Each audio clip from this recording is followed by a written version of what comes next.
día, estos momentos que nos concede, y Dios bendiga a cada uno de los que estamos aquí. Nuestro hermano Hugo también, ¿qué desean para él?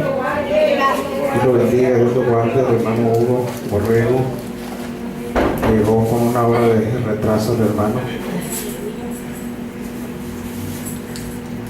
Oremos por él para que Dios lo bendiga, lo guarde y se acuerde de que empieza a las 11. Vamos a compartir la palabra del Señor, hermanos, en esta tarde en el Evangelio de Lucas, capítulo 6, verso 46. Lucas 6, 46.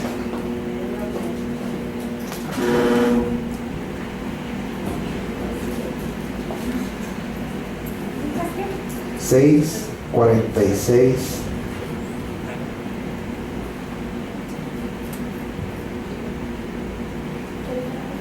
¿Sí lo tiene? Dice en el nombre del Señor Jesús. Solamente el verso 46 y luego toma su asiento y luego seguimos. Dice la letra 6:46 de Lucas: ¿por qué me llamáis Señor, Señor, y no hacéis lo que yo digo? Tome su asiento. Todo aquel, dice, que viene a mí, oye mis palabras y las hace, y os indicaré a quién es semejante.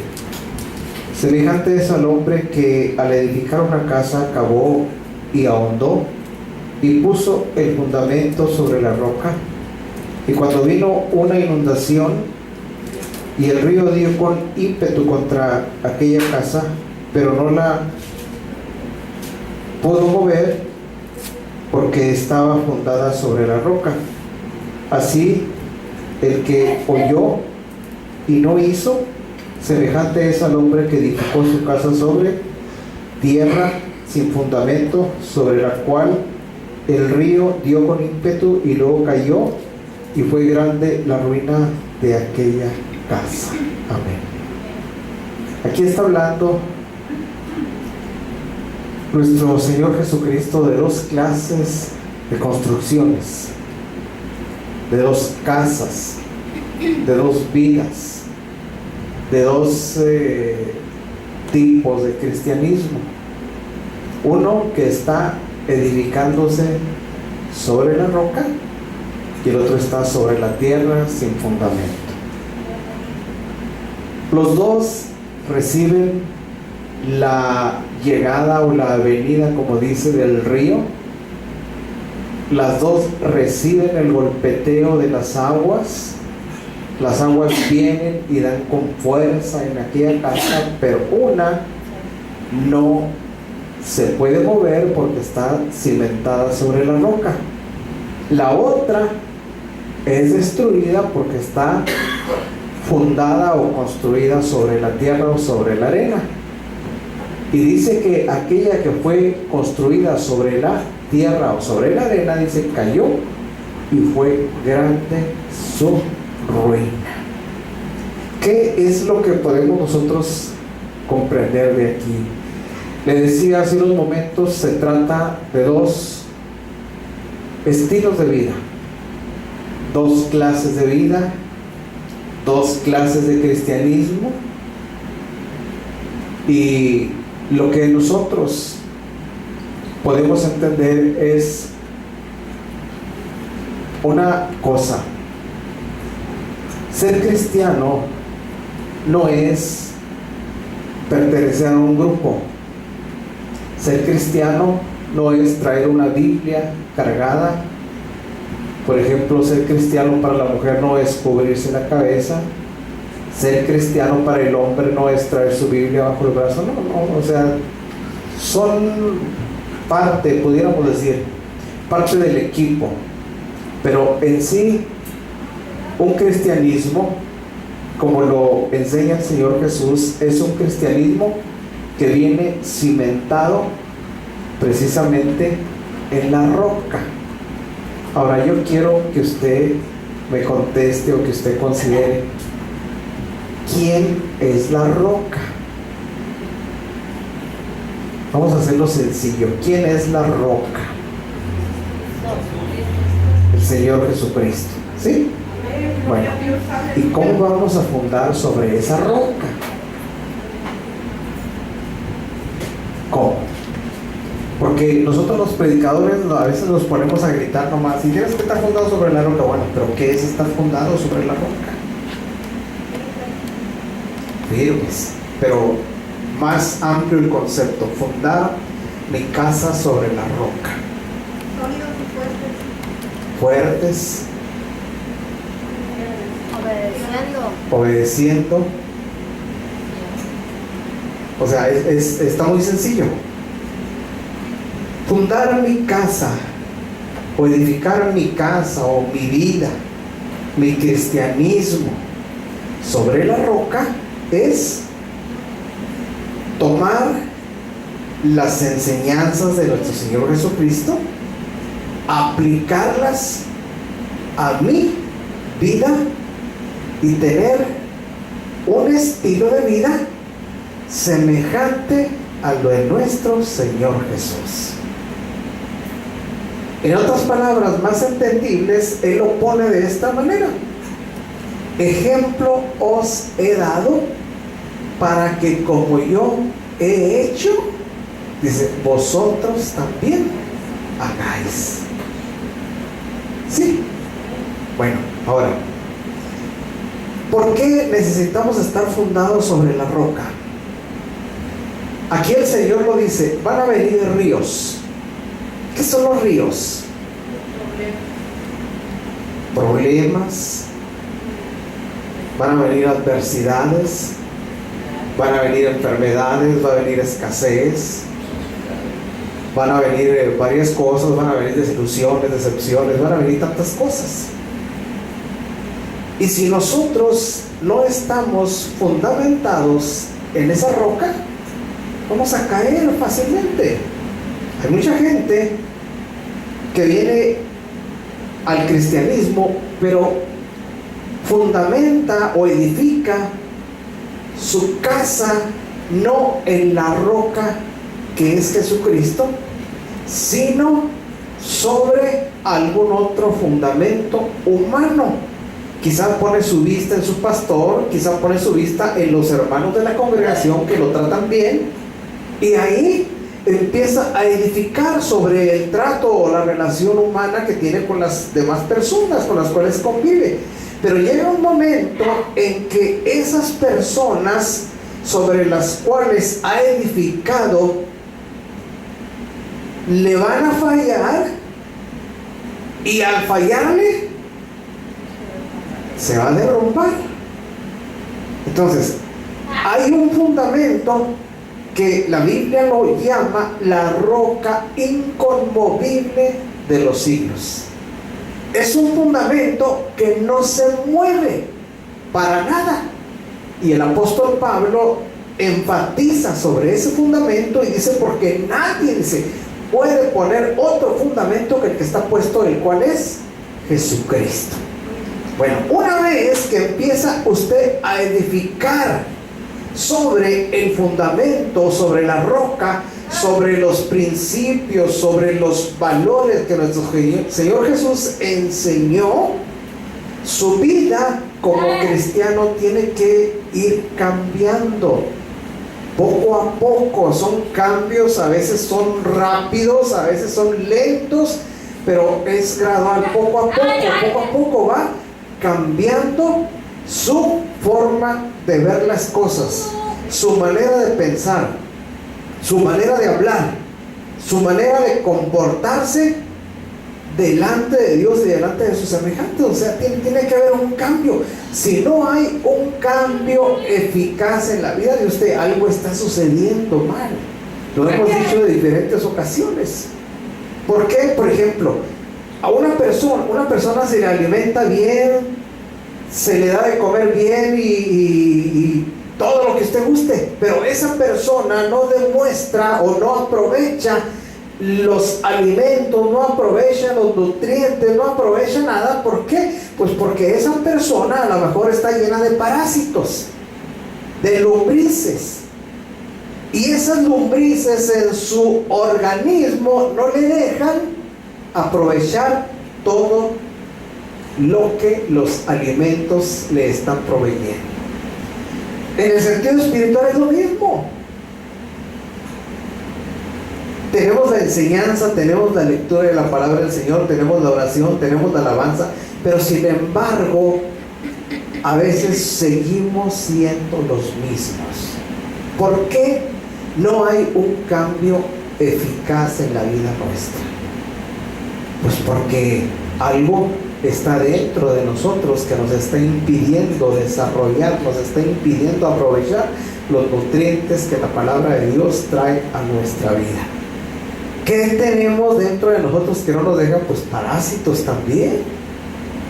Estamos enfermos, tenemos tal vez anemia, nos falta fuerza porque no oramos, porque no escudriñamos, porque no ayunamos, porque no vivimos.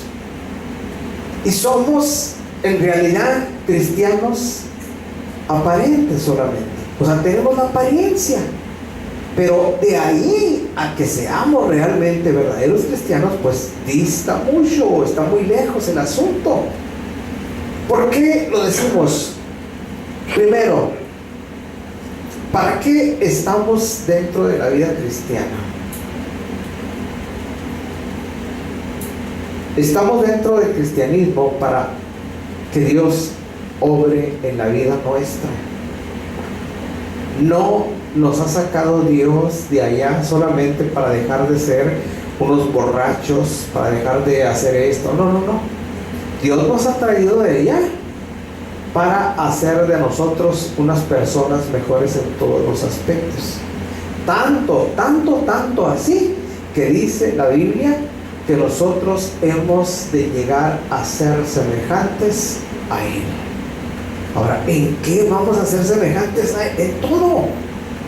Por ejemplo, a veces nomás pensamos, el Señor va a aparecer y me voy a levantar y con un cuerpo semejante a Él. Bueno, sí, pero para poder llegar a tener ese cuerpo semejante a Él, en mi estancia aquí sobre la tierra, Dios tiene que hacer una obra maravillosa en mi vida.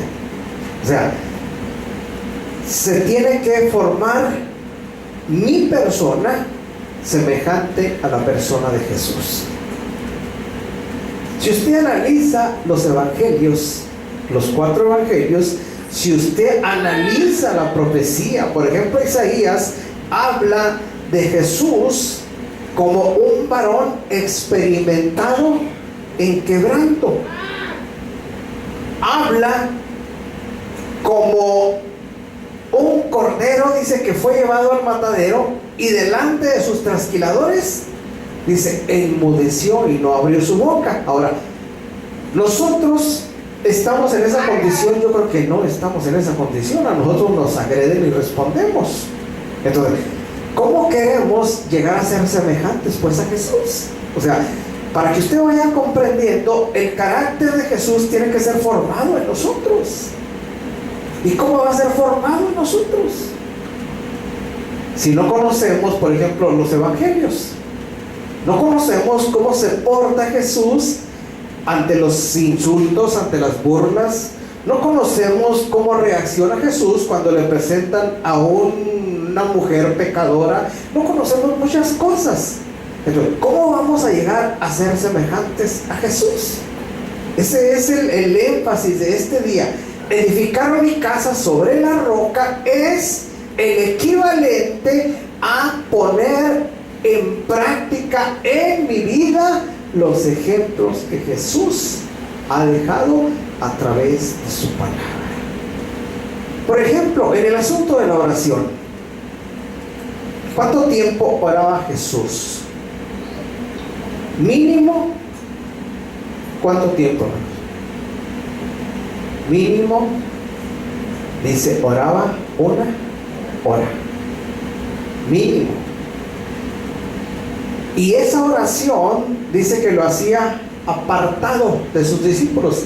se alejaba de ellos como un tiro de piedra. O sea, lo que alcanza la mano a aventar una piedra es lo que él se separaba de sus discípulos. ¿Para qué? Para evitar las perturbaciones, porque la oración también debe ser una oración en la cual usted va a tener comunión o comunicación con Dios.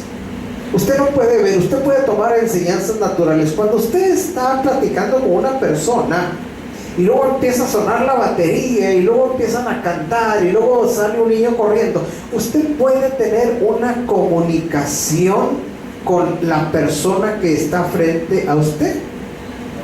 No, ¿por qué? Por el ruido, porque ya se atravesó alguien, porque alguien se puso a escuchar a ver de qué es.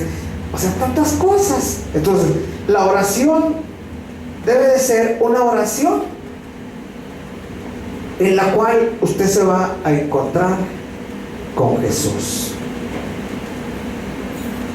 Esa oración donde usted se encuentra con Jesús es precisamente para hablar con Él, para exponerle su necesidad, para platicarle su problema, para esto, como Él cuando se apartaba un tiro de piedra y antes de ser aprehendido, antes de ser apresado, Él oraba al Padre y Él, sintiendo una gran angustia en su corazón, Él le decía: Padre, dice, si es posible que este vaso sea quitado de mí, porque era un vaso o un trago amargo, muy difícil.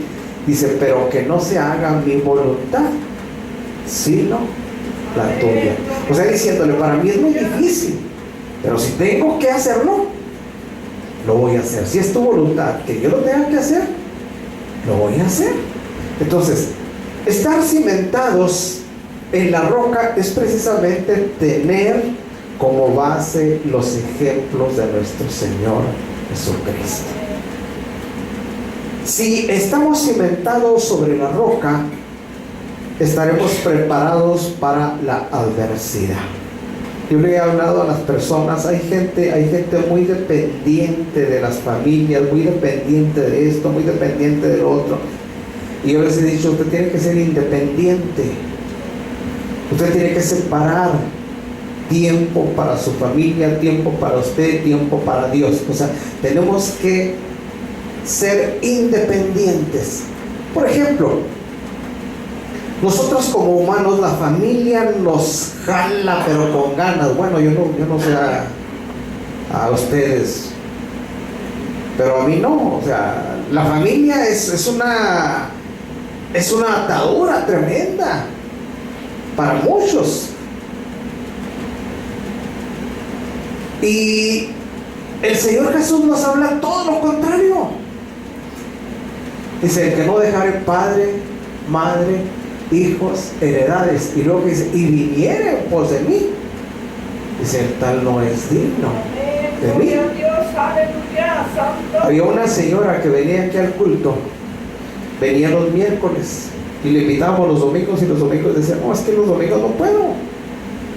Decía: sí quiero, pero no puedo. Bueno, pero ¿por qué no puede? No, dice: es que mis hijos me visitan, mis hijos esto, mis hijos lo otro. Digo, y no les puede decir que otro día, o no puede decir, no, usted necesita más de Dios que de sus hijos. No, es que no puedo. Bueno, entonces, la familia fue un obstáculo para esa señora. Hay ocasiones en que la gente, comprendiendo bien el propósito de Dios, deja todo. Por ejemplo, Pedro le pregunta a Jesús: Señor, nosotros hemos dejado la familia, hemos dejado esto, hemos dejado lo otro, y luego le dice: ¿qué vamos a recibir?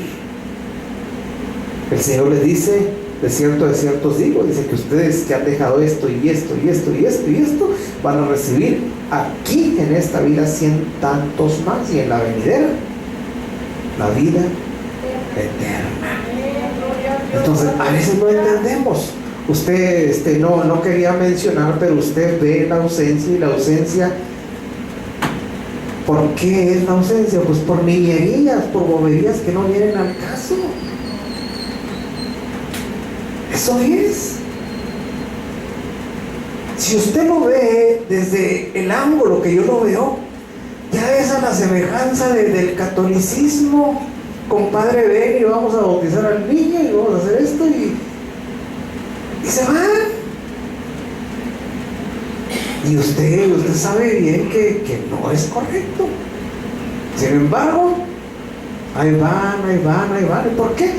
Pues porque realmente no se tiene un fundamento sobre la roca. Estamos edificando, pero no sobre la roca. Porque quien edifica sobre la roca es una persona responsable. Es una persona que muestra fidelidad. Es una persona que muestra seriedad. Es una persona que inclusive tiene respeto, como dice la Escritura, a las autoridades superiores. Y en este caso a las autoridades superiores no estamos hablando del gobierno municipal, estamos hablando de la autoridad que Dios tiene en su iglesia. Que si usted se da cuenta, pues no existe respeto. Entonces, para que usted vea qué es estar edificado sobre la roca. Está la otra construcción, la construcción que está sobre la arena. Antes, debido a la escasez, a la economía baja, yo recuerdo que se construían las casas de adobe, inclusive casas de adobe parado. Yo no sé si ustedes se acuerdan de las casitas de adobe parado, que se ponían unos palos y luego ahí se iban poniendo los adobes. Esas casas eran sin cimiento. ¿Por qué? Pues porque no había la economía, no había lo suficiente para hacer una buena construcción. Esas casas, cuando llovía, si no estaban enjaradas, empezaban a deteriorarse, se empiezan a dañar, hasta que terminan. Usted puede ver por cualquier rumbo de la ciudad, casas antiguas destruidas ya por el paso del tiempo, por la lluvia, por esto, por aquello, dañadas, en ruinas ya, casas de adobes. Esas casas el Señor Jesús las pone como ejemplo a las vidas de nosotros. Y es muy triste, ¿verdad? Nuestra hermana hacía mención de cómo los jovencitos se involucran en juegos que no son propios. ¿Por qué se involucran los jovencitos en juegos que no son propios? Porque no estamos edificando nuestra casa sobre la roca. No tenemos cuidado de nuestros hijos, cuáles son sus amistades, cuáles son sus costumbres, cuáles son sus gustos, cuáles son sus preferencias. No estamos empapados de nada de ellos. ¿Qué sucede? Que las consecuencias, el Señor Jesús las está prediciendo, van a ser una ruina grande. Entonces, ¿por qué todo eso? Precisamente porque no tomamos ejemplo de Jesús. Los hijos, por ejemplo, andan de casa en casa, salen con el vecino, salen para allá, entran y hacen lo que les da la gana. ¿Por qué todo eso? Pues porque no estamos nosotros conscientes, por ejemplo, de la ruina que viene sobre nuestra familia. Nuestra hermana Guadalupe, ¿verdad?, está clamando, está implorando por Kevin. Kevin estaba muy bien, pero Kevin ya no está bien. ¿Por qué no está bien? Está en otra congregación. Bueno, sí está en otra congregación. ¿Y por qué si está en otra congregación no está bien? Porque el asunto no es estar en otra congregación. El asunto es, desde que se es pequeño, según el escritor bíblico, ser instruido en la carrera del cristiano. Instruye al niño en su carrera, y cuando fuere viejo, dice, no se apartará. Entonces, ¿por qué no suceden tantas cosas? Porque realmente, hermano, no tenemos cuidado. no tenemos el seso suficiente, hacemos lo que a nosotros nos parece que está correcto, y todo eso no es, hermanos, definitivamente estar edificando sobre la roca. Y podemos citar un sinnúmero de ejemplos de cómo, hermanos, viene la ruina sobre la vida de nosotros. La vida de nosotros se presenta difícil y viene la ruina si nosotros estamos descuidados en muchas formas. No sabemos de qué forma puede llegar la ruina a nuestra vida. No sabemos. Llegará de una manera o de otra manera, y llegará, pero ¿saben por qué llega? Porque a veces, hermano, tomamos el cristianismo como algo ligero. Algo ligero. Ser cristiano, pensamos, es traer la Biblia y venir y escucho y luego no. Ser cristiano es negarse a uno mismo. Negación. Negarse. ¿Qué es negarse? A ver si uno puede decir qué es negarse. Negarse. Abstenerse. ¿De qué? Saber decir no. Y eso es lo que no sabemos decir. Vamos a tener un convivio, pero es que hay muy poquitos allá. No le hacen, pero pues venga, es que un día que tiene. Y no se niegan. Decía la mamá de Mari, nos invitaron a nosotros, dice, pero nosotros no vamos, y aquí está la iglesia. Pues es correcto, y qué bueno que piensan así. Yo los amo, hermano. Dice, no, denles duro, denles hasta por los dientes. Sí. Oiga, es que es injusto. Por ejemplo, mire, mi hermana Dora se preparó con la comida. Ahora el día que venga el correctivo, no les va a gustar. Y estamos siendo pacientes, pero yo creo que ya es hora de corregir a la gente. Entonces, sí. Un apertoncito de cuerdas. Así es que todo eso, hermano, no es un perjuicio para uno. Nosotros nos estamos gozando, hemos sentido la presencia de Dios, sino que es un perjuicio para la propia persona. A nosotros nos llegó la invitación también, mi esposa atendió la llamada. Le decían que tenían actividad allá, que iba a haber esto, que iba a haber lo otro, para que nos fuéramos todos. No, es que mi esposa, pues cuando hay que contestar, contesta, para que tengan cuidado con ella, no se confíen de que, no. Dice, ¿sabe qué, hermanita fulanita? A esa hora nosotros tenemos culto. No, pero es que acá ya está programado. Bueno, digo, ¿y por qué no se viene mejor para acá? No. Bueno, ¿y por qué nosotros sí tenemos que ir para allá? ¿Por qué no cambian? Si quieren que vaya, ¿por qué no cambian el horario? No, es que ya está programado. Yo nomás les aviso, no, hagan lo que ustedes quieran. Oigan, ¿cómo de que tengo este programa y le aviso para que se vengan? Yo, pues, ¿qué? No.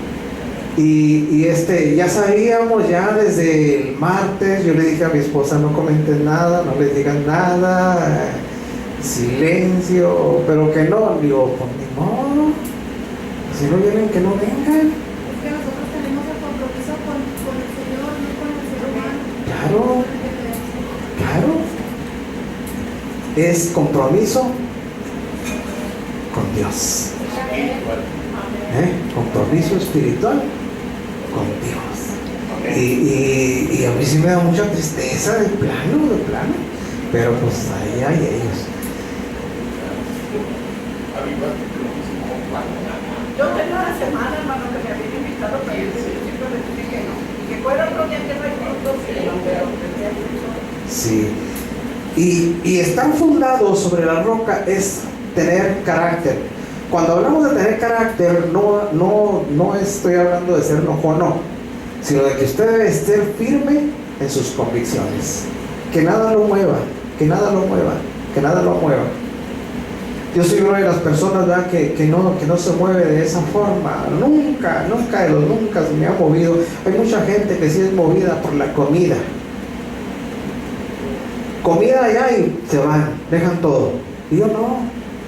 La comida no es nada.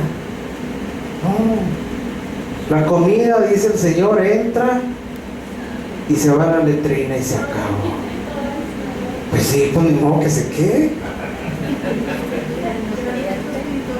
Entra y sale y ya.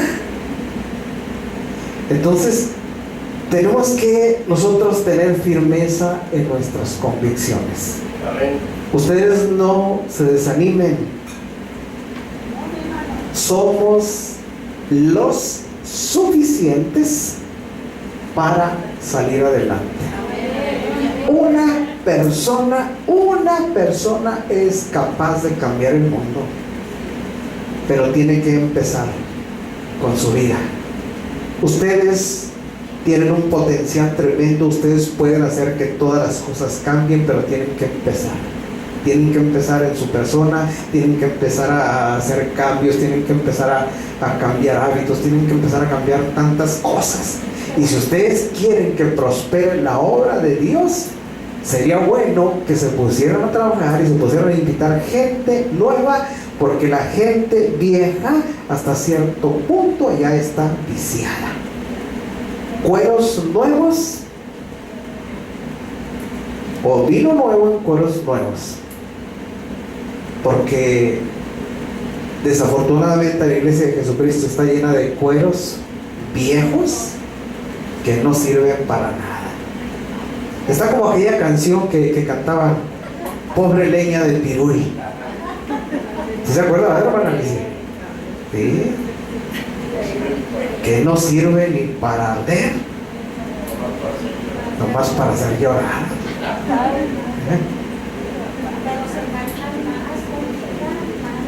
Sí. Entonces, no se desespere, no se desanime. Si Dios por nosotros, ¿quién contra nosotros?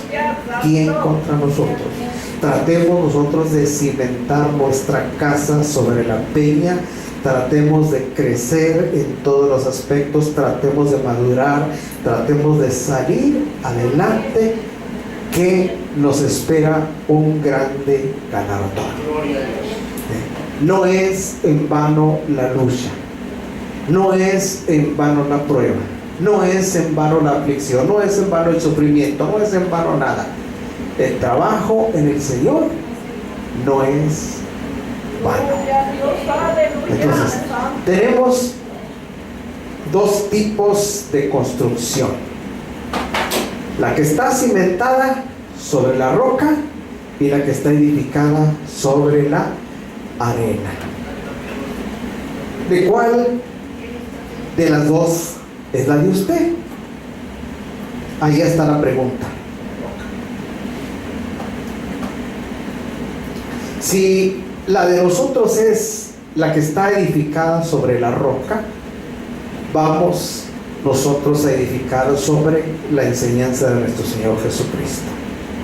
¿Qué hacía, por ejemplo, nuestro Señor Jesucristo en medio de la congregación? Hasta en eso tenemos que hacer cambios. Fíjese, a veces viene la gente y viene con un ánimo, pero por los suelos, que no son capaces ni de levantar las manos. No son capaces de cantar, no son capaces de nada. ¿Qué hacía el Señor Jesús cuando llegaba a la congregación? El escritor de los Hebreos habla de Jesús cuando llegaba a la sinagoga. Dice, en medio de la congregación, dice, te alabaré.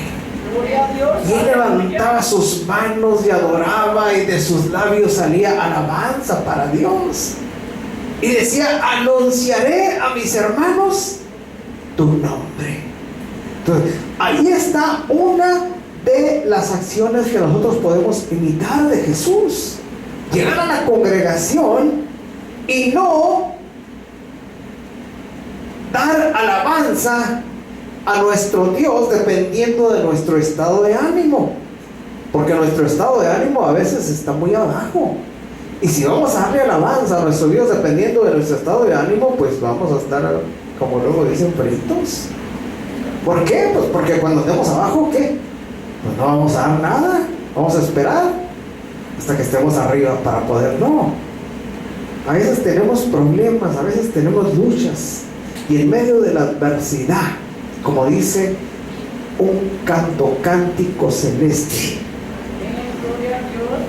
es bueno cantar aún cuando vienen las penas, cuando vienen los dolores, cuando vienen los sinsabores, cuando viene la adversidad. Es mejor en el dolor cantar. Entonces, todo eso lo tenemos que nosotros considerar. Si nosotros actuamos de esa forma, nosotros estaremos fortaleciendo nuestra vida. Nuestra vida se estará haciendo más fuerte.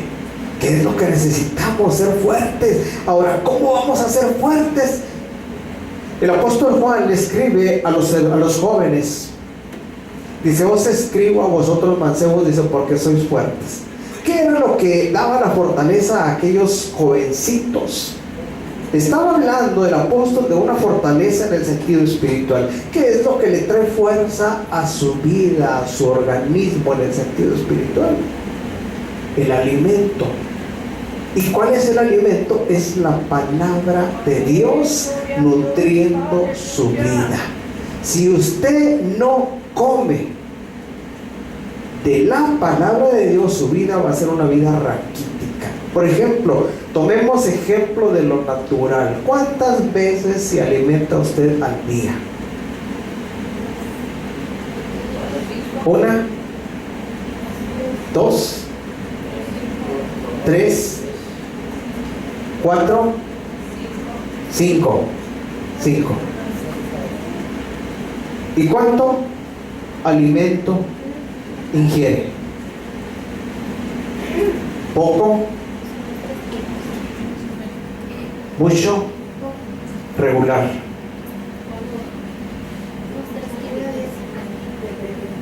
Por ejemplo, hermano Enrique, ¿usted cuántas gorditas al día? Dos comidas. Pero ¿cuántos litros de comida? Unos 4 litros. 4 litros de comida. ¿Cuántas veces agarra usted la Biblia para leer?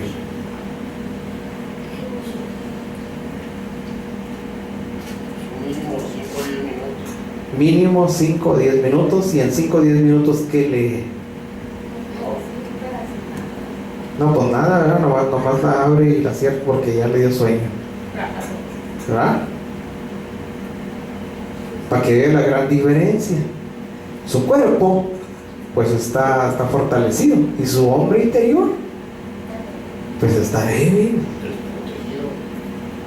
Ahora, los demás, ¿cuántas veces ingieren alimento?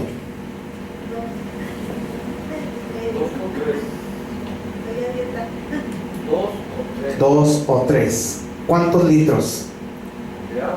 De todo. De agua 3 litros. ¿Y de comida? 2 o 3 veces al día. 2 litros de comida cada vez son 6 litros, y 3 de agua son 9 litros, y 1 de pilón, 10 litros al día. ¿Y la palabra de Dios? En veces no.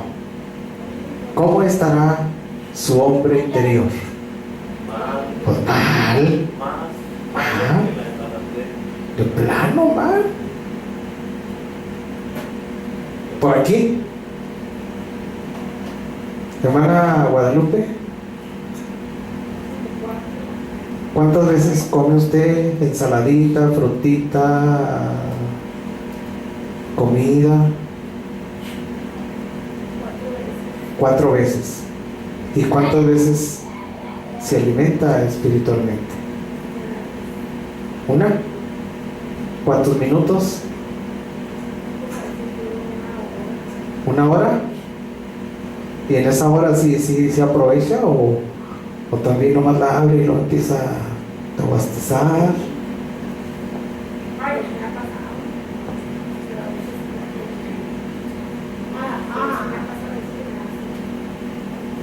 La necesito más cerquita para poder escucharle. Si le ha pasado que le da sueño. Sí. ¿Saben por qué les da sueño? Porque están enfermos.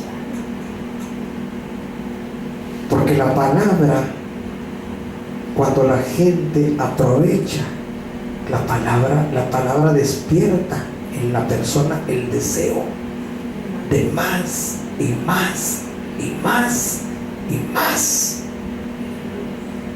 Y cuando la palabra produce sueño, algo no está funcionando.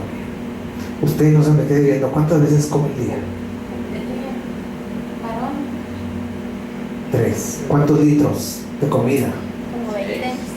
Como 20 litros. Ella fue la que dijo como 20 litros de comida. Bueno, ¿cuántas veces escudriña la palabra de Dios?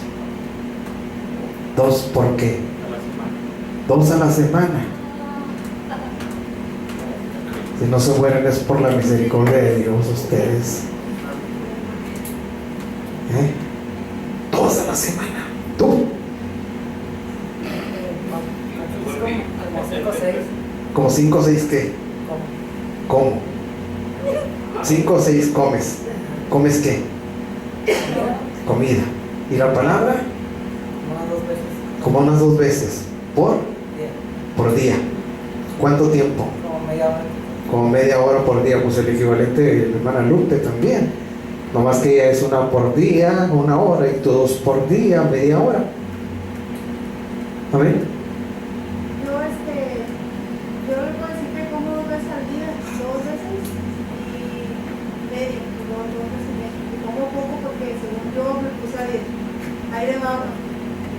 Si he escudriñado la palabra, estamos escuchando las predicaciones de Pastor Charles Stanley por internet. Y después de ver eso, pues escudriñamos la palabra, mi hija y yo. Pero lo más malo y grave de esto es que estamos pecando con conocimiento. O sea, para mí, porque estoy estudiando la palabra, escucho el evangelio y en realidad no me he fortalecido. Cuando conozco y me siento débil y veo y lloro y sufro y digo, ay Dios mío, voy a cambiar. O sea, le estoy hablando sinceramente, sigo pecando igual, como si no hubiera escuchado, ni escudriñado, ni nada. Y estoy no en la roca, sino que me siento entre la roca y el suelo, o sea, la tierra. Porque no estoy bien todavía aún, pero he luchado, he tratado de escuchar la palabra.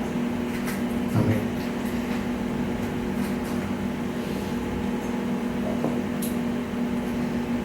Es importante el cuidado de nuestra vida, pero pues a lo mejor les iba a decir así como cuidamos de nuestro cuerpo, tenemos que cuidar de nuestra alma, pero a lo mejor no cuidamos del cuerpo.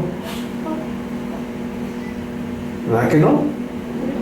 O sea, tenemos una cultura nosotros como cristianos, pero muy pobre, pero pobre pero holgada, pues sí, como tipo mexicano, como Chano y John, ¿verdad? O sea, es lo que yo siempre los he dicho. Mire, hermano, nosotros como cristianos, o nosotros como mexicanos, tenemos una cultura, si le podríamos llamar cultura, pero terrible. Usted puede ver, por ejemplo, en los hombres. Hay muchos hombres que no se peinan. Nomás agarran la cachucha y es costumbre mexicana. Hay otros hombres que no se bañan. Nomás un vaquerazo ya es costumbre mexicana. Hay la terrible deficiencia de la lectura. El mexicano es una de las personas que menos lee en el mundo. Y si lee puros mugreros. Como cuando, yo no sé si todavía habrá, como cuando había las revistas de Aniceto, de Hermelinda, o sea, puras cosas que Melín Pingüín y Vidente y Capulina. Con Doritos, ¿verdad? O sea, todo eso es lo que leemos, pero cosas que nos benefician, no las leemos. La Biblia, pues menos. ¿Por qué? Pues porque no tiene monitos. Entonces, todo eso es lo que venimos arrastrando y no lo hemos llegado a entender. Segunda de Corintios 5:17 es un verso muy pequeño, ¿sí lo saben? De modo que si alguno está en Cristo, nueva criatura, de las cosas viejas pasaron y aquí todas son hechas nuevas. Entonces, seguimos la misma costumbre mexicana. No leemos. Y si no leemos, estamos completos o sumidos completamente en la más total o completa de las ignorancias. No conocemos nada. ¿Qué vamos a hacer? ¿Usted cree que como cristianos mexicanos, con todas esas costumbres, vamos a llegar a ser semejantes a Jesús? No vamos, no. ¿Por qué? Porque el mexicano es irresponsable, impuntual, flojo. Si le parece, viene, si no, no viene. O sea, todas son costumbres mexicanas. Ahí se va el ¿por qué nomás yo? Y luego los demás, ¿qué? O sea, todo eso no nos lo quitamos. Pero somos cristianos de la sana doctrina. ¿Verdad que sí? Claro. Pues solitos nos engañamos.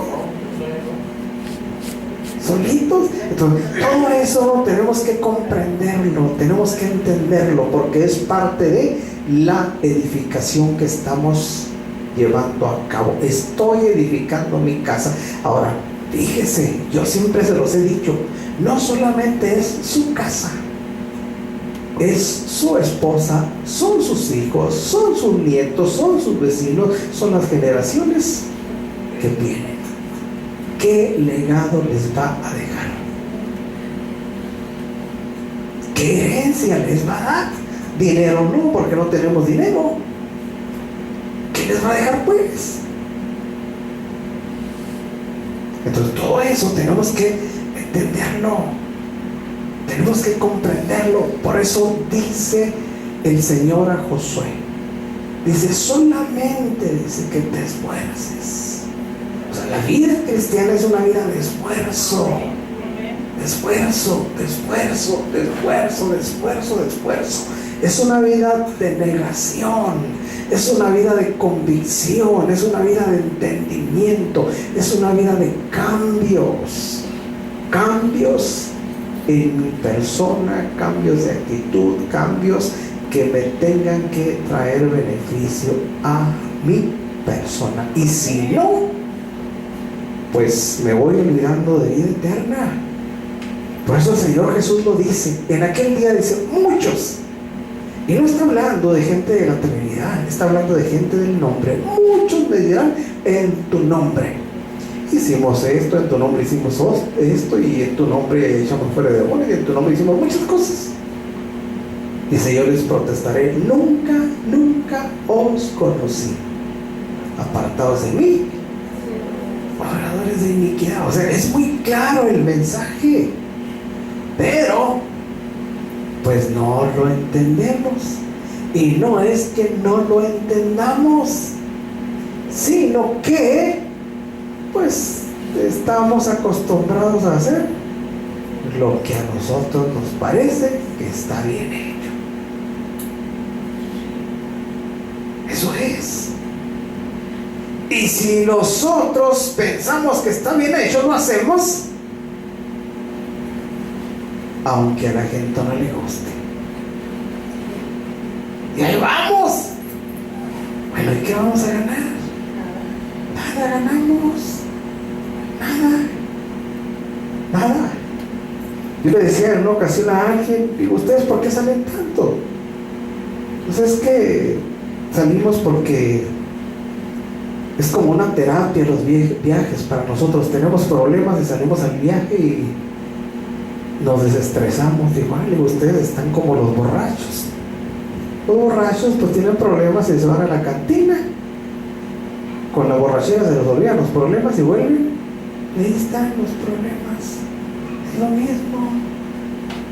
Entonces nosotros tenemos que estar cimentando nuestra casa sobre la roca para poder hacer frente a las adversidades, para poder salir adelante.